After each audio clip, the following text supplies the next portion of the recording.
think we can make a start. So yeah, good afternoon, everyone, and welcome to the webinar. So my name is Kieran Stevens, and on behalf of Williams Medical, I'd just like to take this opportunity to welcome everyone to this webinar on service excellence in an age of demand. So this webinar is the third in our new practice support series and is presented in partnership with the Institute of Health and Social Care Management. We're delighted to welcome Susan Jones. So Susan is a Director of Social Care at the Institute today. So thanks for joining us, Sue. I'm sure Sue will do a formal intro when she starts as well. And in terms of housekeeping, so just a couple of things. So this webinar is scheduled for 1 hour. In terms of questions, we'd like to invite your comments and questions throughout the session. So yeah, if you do have a question, please use the chat function, and this should just be at the top of your screen. This session will be recorded and will be available on our platforms shortly after the session. We'll also include some useful resources in our post-event communication.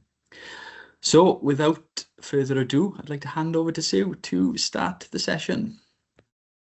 Thank you very much, Kieran, and it's really lovely to be here. So I'll just introduce myself first of all. Yes, I'm Sue Jones, Director of Social Care for the Institute of Health and Social Care. And obviously this session is on service excellence. So I am assuming that you are attending today because you would like to know a little bit more around service excellence. Now, what we find is that when you attend one of these sessions, I'm hoping you will come away with at least 2 or 3 things that you think to yourself, you know what, that might prove useful for me, and it's something that I can take away and implement. That's certainly my objective, and I hope that that's your objective as well. In terms of background, my background is around really attracting private customers. So my background is that I was working with care providers, and I have actually introduced the Future Proof Your Care Business program within the Institute. But that is all around customer services, consultative sales, really thinking about what that customer experience looks like. And of course, you can translate that into medical, into NHS services and primary care services. So that's a little bit about the background. So I will start, if that's okay. So today, what we're going to look at is we're going to really hopefully give you an understanding of where you are now, because it's really important to understand that. We'll also look at what does a good experience look, feel, and sound like. We are going to go through effective patient encounters, look at improving patient relationships and how you can do that, and then finally creating a wow service. So if anybody's got any queries on that, please do let me know, but I'm hoping that that is something that you are thinking that might be a little bit useful to you. So if you really want to know where you are now, and I'd be really interested to find out, is that do you know what good looks like in terms of the service that you provide? Do you think to yourself you have a really good idea of what good looks like? But if you don't know where you're heading, it's very difficult, isn't it? If you don't know where you're heading, if you haven't got that thought process of what, timely, safe, effective care.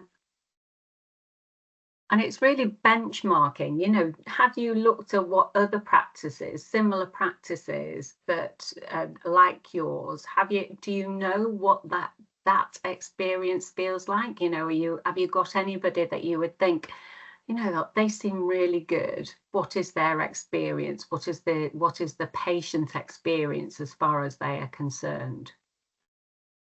Because it's just thinking about how do you get there? And in order to get there, you really need to do a gap analysis. Where are the gaps within your practice, within your service? And from that gap analysis, you can start to create an action plan. So it's just having that in mind. What does good look like as far as where you are heading? And I just want you to think about that and perhaps have put some pointers have a reflective exercise as far as that's concerned. Okay, and I wanted to introduce to you something called the hedgehog concept, which is included within a book by Jim Collins, Good to Great. So I don't know if anybody is aware of the parable of the hedgehog concept. It is a Greek parable, and really it's basically saying that the fox knows many things, but the hedgehog knows one big thing. So this suggests that focusing on one core strength, like a hedgehog's single effective defensive mechanism, leads to greater success than attempting multiple scattered strategies. So what we have done, what I've done in the past, is really take businesses through these three concepts to really simplify what it is that they're doing. So thinking about what you're deeply passionate about, what you can be the best in the world at, and what drives your economic engine. So when you try and simplify it like that and create some mission statement or an objective for your practice, it really helps simplify your processes that sit behind it. And obviously that part of that process is your customer experience. So again, I would just get you to reflect on what you care deeply, what you're deeply passionate about, what you can be the best in the world at, and what drives your economic engine. Now, this takes quite a lot of practice and reiterations and really thinking about what that looks, feels, and sounds like, but you really enable then to simplify what you do. So that's the Good to Great, the hedgehog concept by Jim Collins. Now, in a retail or certainly in the social care perspective, what we focus on is really thinking about what's the magic formula. Because what tends to happen, what you're trying to do is you're identifying a service that people actually want or need. And that certainly, I think, will be the case in your own practices. But then you think, okay, well, who is this service for? What is this service for? What are their needs? What do they actually want to achieve from this service? So really thinking about the different types of demographics that you have within your practice. You then package it up in a way that people think, you know what, this service might be for me. And then you go away and you shout about it. So that's something that we call is the magic formula, because it's really thinking about who are the people that use your services, really looking at them and really analysing who they are and what their needs are. And then obviously packaging that into something that's a little bit more simple for them to understand why they should use your practice. So I just wanted to pose the question here, through the lens of a patient, what would you want to experience? Again, I'm just posing that. Through the lens of a patient, what would you want to experience? And again, that's an interactive question. Yeah, stages and flow through service. Yes, it's that. Thinking about each step of the process.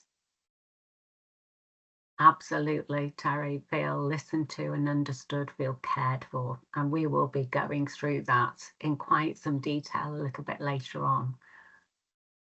And especially in the age where technology is coming much more into the fore, then yeah, it's people need to still feel need to listen to and understood and cared for. And I think whatever service you provide, you've always got to see through the lens of the patient, haven't you? Yeah, timely appointment, getting it right first time, absolutely. Because otherwise that trust can be eroded, can't it, if you don't get it right first time. It's that ease of use, isn't it? Super, thank you for that. So on that note, thinking about the customer experience, the patient experience, and thinking about your service, I'm just going to go through these areas. So when you think about your website, is it easy to navigate? Is it easy for patients to understand? how easy is it for them to interact with it? Next one is touch points. In terms of the customer experience, what are the touch points that are there? And I think we just had that, the stages and flow through service.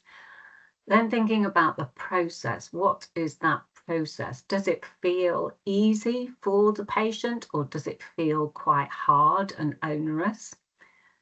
Next one is the appointment experience, the ever important appointment experience. When they are having that interaction, it could be an online interaction, but it's also could be that face-to-face interaction. What does that feel like for the patient? Do they feel listened to, understood, and cared for?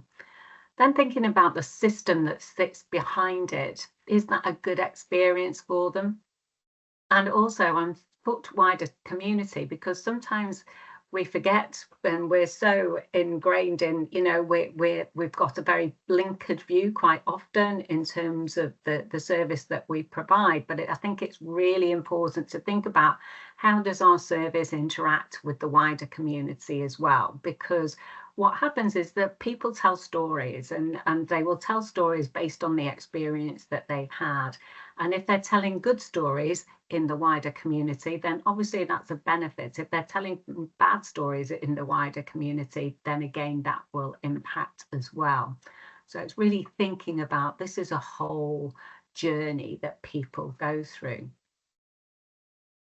And on that note, I've just created, this is a patient journey. This is in no way, shape or form a complete journey. This is just posing some questions for you and really thinking about the stages of which the patients come through and use the flow stages and flow through the service. So first of all, what do they want from your service, and how will you explain it to them? How easy will that feel for the patients? Really thinking about, what are the concerns of the patients, how are they feeling? And of course, this will vary massively depending on the needs of the patient. Then it's that first touch point experience through that phone call and through that website. Is that going to be a positive experience? I phoned my doctors. I live in North Wales, and I phoned my doctors the other day, and I haven't really noticed it before, but obviously I was doing this session today, and I phoned them. And what I thought was really good and a positive experience from that was the fact that it was a countdown. I knew where I was in the queue, and then it kept on updating me as to where I was in the queue. So it made me feel that I was, I knew I had some sort of control, rather than keep holding on, and there's no time limit there, so you don't know how long that's going to be. So I thought that was a really good experience. Also, where are the next steps? Were the next steps easy for them to understand? Once they've had that first experience, are the next steps easy for them to understand? Then how did they experience that consultation? And again, that can be online or face-to-face. And then finally, is the follow-up process easy for them to have? Is there any sort of loopholes within that? Could they fall through the cracks? Or is that follow-up process robust enough for people to experience that continuity of care and support? Anybody got any questions as far as that's concerned? Anybody got any thoughts or observations around that patient journey? Or has anybody actually mapped that out? I'd be very interested if anybody has mapped that out and seen the effects of that. Okay. So the benefits of mapping that out as far as patients are concerned is really, it definitely leads to better communications. It also improves on that continuous improvement. It can really help reducing or removing silos, because quite often what happens is that when processes are put in place, you create process after process without really understanding what has changed from a process. So by revisiting it and really going through, well, what is the journey now? What are we actually replicating, or what could we remove or make more efficient when you actually go through that journey map? It can also be used as an educating patient, so they understand what the process is, so they feel much more secure and happy with that process. So that's really good. It can help reduce those pain points, so you can almost identify when something isn't quite right, and really reducing those pain points from a patient perspective. But it also increases those emotional connections, because when people feel connected with the process, they actually feel connected as a person as well. So there is a link as far as that journey mapping is concerned there. Okay, so does anybody know what people say about your service? Do you get feedback from people, positive and negative? And what do people say about your service? So what I found, okay, thank you, brilliant. Now, I actually did some research before I did this session, and I thought, I wonder what GP Google reviews are like. And of course, when you go through it, they're not great, you know, hospitals or GP practices, because people tend that the ones who have had a bad experience are the ones that leave reviews. And this isn't about reviews. This is just about limiting the pain points that people experience. And quite often that when you have a look at the reviews, it tends to be, certainly from a doctor a practice point of view, is that they can't get through. So what are the little things by reducing those pain points that would help the most? And it's really thinking, going back and looking at those reviews and seeing what are the areas that could make the most difference to you.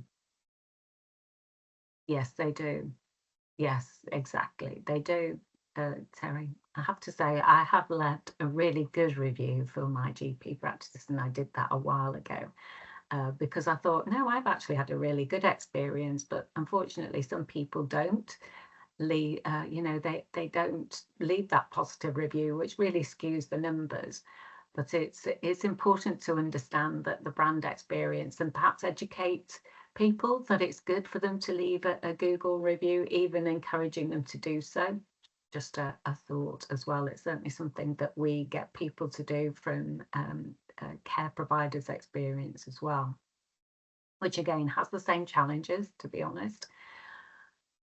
Okay, so now we're going to move on to improving patient relationships. Sorry, I'm just going to read that in the chat. Yeah, that's a good idea. Yeah, encouraging people to spend time. Thanks, Terry. So yeah, now we're going to go through improving patient relationships. And this is a lovely Maya Angelou quote. I'm sure quite a lot of you are familiar. I've learned that people will forget what you said, people will forget what you did, but people will never forget how you made them feel. And unfortunately, when we're looking at delivering, when we are delivering services that involve people, they really do get this, don't they? That is very apparent that your services, quite a lot of that is measured by how you make them feel. So that's the Maya Angelou quote. So the next few slides are really going to be on that basis.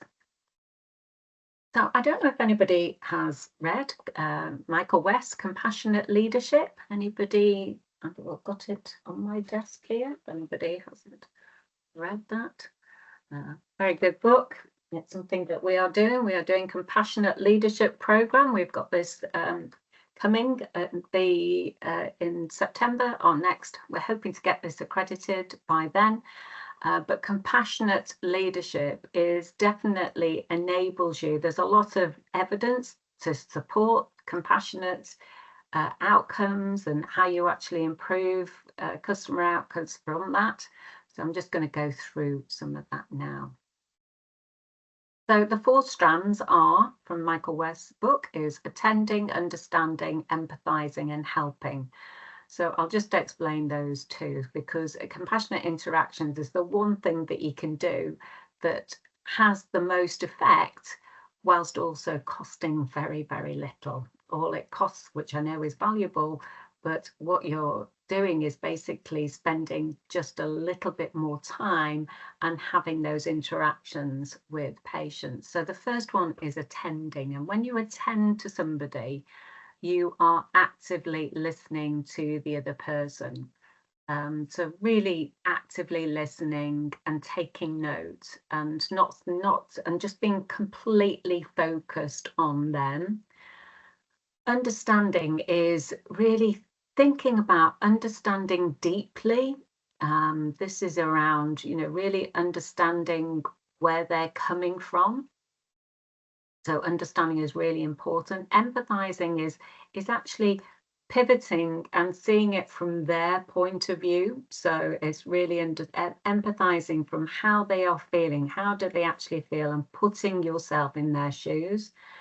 And helping, people think that helping is that you're actually going to solve the problems, and it isn't. Helping is getting them to be accountable for their whatever it is. It could be their health condition, but really giving them the confidence to be accountable for whatever situation they find themselves in. So that also links in with those compassionate interactions, is building rapport with the other person. So first of all, it's body language. How are you, how are you, in terms of your body language, how do you match? And we're going to go through matching and mirroring, but what does your body language tell the other person? Being aware of that body language. We talk about pacing and leading when we're talking about rapport, because this is thinking what is their tone of voice? How are they feeling quite anxious? Is it something that you need to slow that conversation down and speak more calmly? So those are the sorts of things that I would be listening out for. Matching and mirroring, there is something within building rapport, is that when somebody sits in front of you, just notice how they are sitting. And what you can do, and this is ingrained in NLP, is actually copy their body language to make sure that they feel relaxed as far as having that interaction with you. Actively listening, which again links into that attending, is listening with fascination, real active listening. Asking open questions, so not asking, not closed questions like anything that would answer yes or no, asking those open questions. So tell me about, help me to understand, those sorts of questions. And then paraphrase. And when you paraphrase, people really understand, get the feeling that you've understood what they've said and you've listened to what they've said. So those are the compassionate building rapport on those interactions. When I do my consultative sales training, these are the sort of skills that I would say this is what you need. So it's the empathy, listening, active listening, making sure that you allow people to be silent and don't try and fill in the silences, because they need time for that reflection. Creating a safe environment, absolutely try as much as you can to be jargon free, because quite often people don't want to ask, if there's a lot of jargon, they don't want to ask what that means. But understand that some people will find this hard, but all of these, they are compassionate skills. And as I say, this is ingrained within consultative sales, but they are definitely compassionate skills and not sales skills. And I just wanted to give you some facts, really. And this is in the book by Michael West. And these are the compassionate outcomes that people have through when they actually have these compassionate interactions. So first one, 49 physicians, 900 people with diabetes. Those treated with higher compassion showed 80% higher optimal blood sugar control. Anaesthetists, 50% lower opiate post-op and shorter stay in hospital. Nursing homes, compassionate cultures means better quality of life, less emergency admissions, and better resident family experience. And what they did, they used these randomized control trials as part of this So they are scientifically evidenced. They've got papers to support them as well. So that's the compassionate outcomes. But yeah, really interesting, isn't it, Terry? That, I mean, this really goes back, you know, we'll talk about it in a moment, you know, in terms of creating the service that reflects this. But, you know, this is, for me, when I was reading this book, I was just, wow, it really is quite amazing stats. So it is also cost effective. You know, this again, if you're wanting to reduce costs here, aspirin versus compassion, the effects of compassion is greater than the effects of aspirin in the prevention of heart attacks under statins. I mean, that in itself, again, is just a wow. Getting to know the whole person reduces medication errors, and they are more likely to take the medication. And the more satisfied the person is using the service, the less the spend. Again, really important information. Now, I thought to myself, well, what could practices do? You know, how could technology help practices? And I'm sure this is coming if it's not already there, but it will be something that can be implemented very quickly and very effectively with the right systems in place.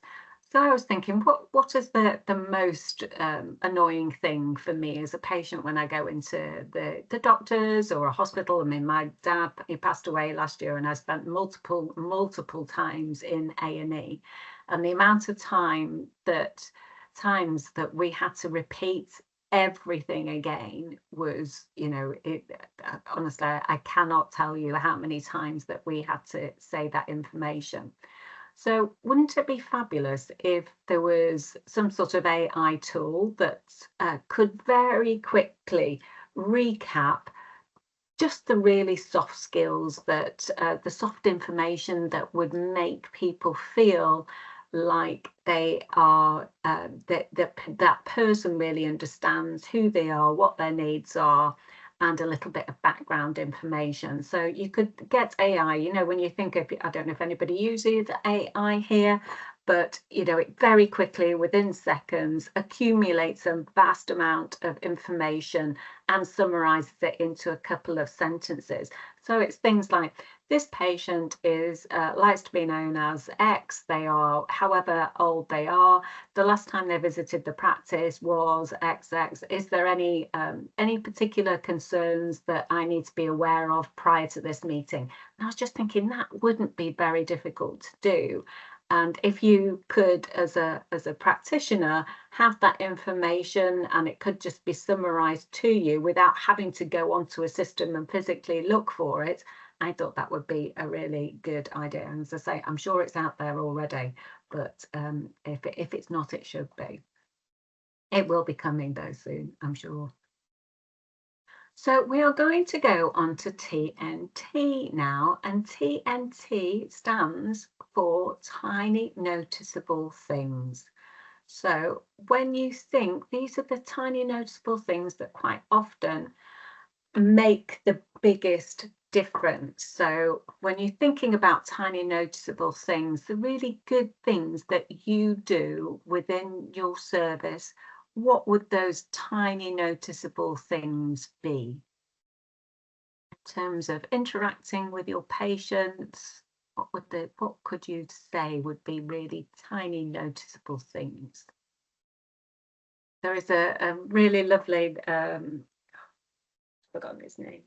It's how to win friends and influence people. And I can't remember his name. He's a very famous person, but I'm terrible with names.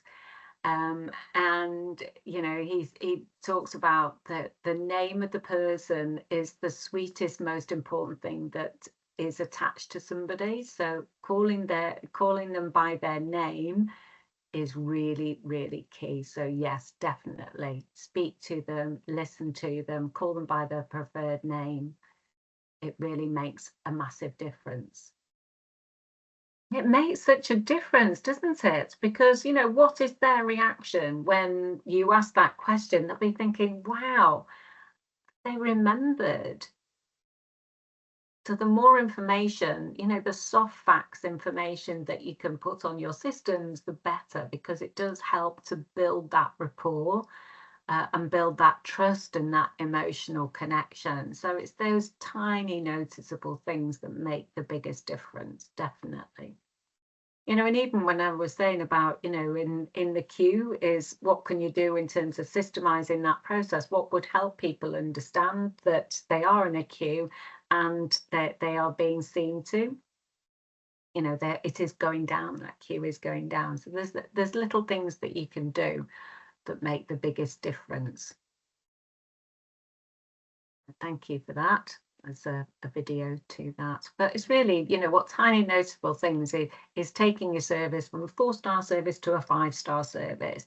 Is those little things that make the biggest difference.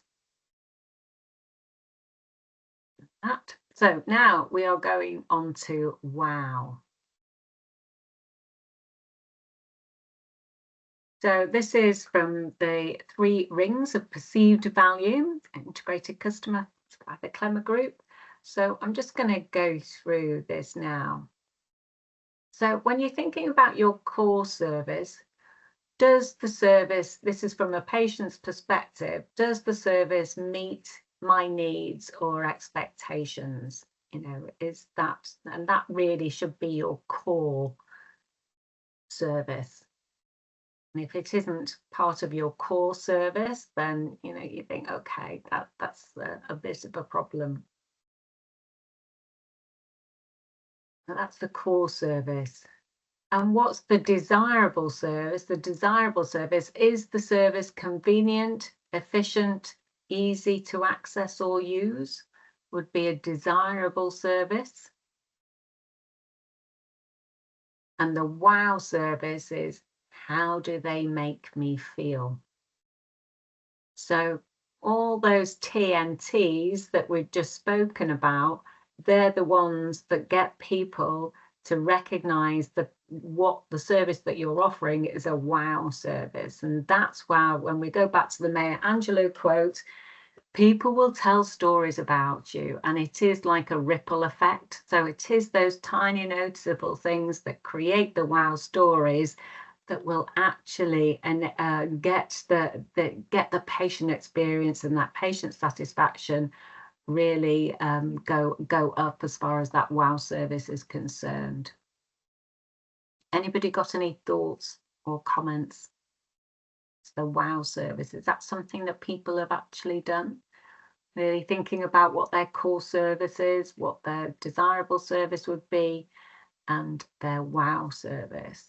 And if you are thinking about how you actually engage your team as far as this is concerned, and really get them to understand why you're trying to change something, we do this as an exercise, and you can put this on a flip chart and get people to really identify what the core service is, what the desirable service is, and what the wow is.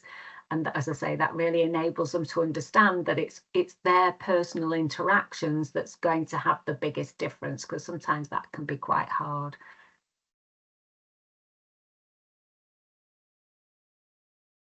Yeah, patient education about whether they can help themselves first is a huge challenge.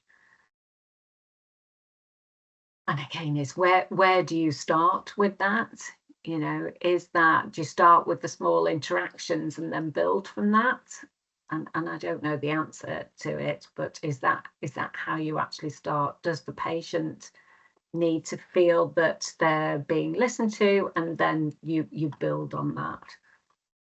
So the summary is, absolutely knowing where you are now is critical. And if you don't know where you are now, then I would really try and identify that.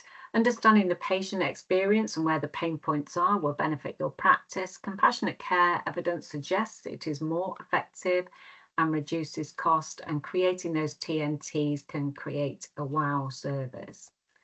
So I want to stop sharing now. Has anybody got any thoughts or comments, or would like me to expand on anything further? I have actually started to do a patient segmentation exercise, and I don't know if anybody would be interested in a patient segmentation exercise. So it's really identifying who you have within your practice And then really the purpose of doing that is to really identify, are there any commonalities? Where are the pain points? And really taking you through that process. And as I say, I'm very happy to go through that with anybody after this session. So yeah, just do that. Okay, Terry, I'm very happy to be, if you want to go through that. Okay. So thank you for having me. I'll pass you over back to if anybody got any queries. Thank you, Sue. A very informative and thought-provoking session. I'm sure everyone will all agree. Could I ask you to just pop the slides back up, if that's okay? Oh yeah, sure. For the end. But in the meantime, oh, sorry, yes. If you do have a question that you've not yet submitted, please enter it in the chat box. We do have a little bit of time to go through these, and we'll get through as many as time allows. Just from our perspective, I'm pleased to confirm that we'll be delivering more education throughout the year. So please keep an eye out on our social media channels and webinar registration page at wms.co.uk. I'll pop that in the chat as well. This is actually our last session before a very short break for the summer, but we'll be back in September with more content and sessions to support you in your practice. And yet, as an attendee of this session, you'll also be notified of any future events. So just from a Williams Medical perspective, as one of the leading partners for healthcare professionals in primary care, we are dedicated to supporting your everyday, both from a service perspective and also through added value and education, as we've been able to deliver in partnership with Sue and the Institute today. Our offering spans across numerous medical services, along with thousands of products in our disposables, pharmaceutical and equipment categories. We're also, on the topic of service, very proud of our excellent rating on Trustpilot, and just want to reiterate that we're here to support you and help you save time and effort with our omni-channel shopping experience. Could you pop the next slide, please, Sue? And just to remind you that you can earn rewards every time you shop at Williams Medical with Williams Plus. This is our new reward scheme where you can find out more about it and your eligibility for the scheme by visiting wms.co.uk/Williams Plus. Okay, I'm just going to revisit the chat. So I think we've had a couple of questions. Yeah. I know, Stephen, I'm just going to put my email in there because the different challenge, but I'm happy to be contacted and we can go through it. Brilliant. Okay, and just to answer Terry's question around the slide, so we will follow up this session with some useful resources and anything that Sue is happy to share and recommends to help you after this session as well. And if anybody wants to contact me on any of the slides, then my email is in the chat there. So very happy to have separate conversations with people as well. Brilliant. Okay, I assume there are no further questions. As Sue said, yeah, so, as Sue sort of mentioned, yeah, if you do have any other questions, please don't hesitate to reach out. And yeah, to bring the session to a close, once again, thank you, Sue. Thank you all for joining us today, and thank you for engaging throughout the session. As I mentioned, we will be following up with some resources over the next week. And yeah, please don't hesitate to contact us if you need any support at all. We look forward to seeing you on more webinars, including this practice support series throughout the year. So yeah, thank you once again for joining us. Hope you have a great day. Thank you.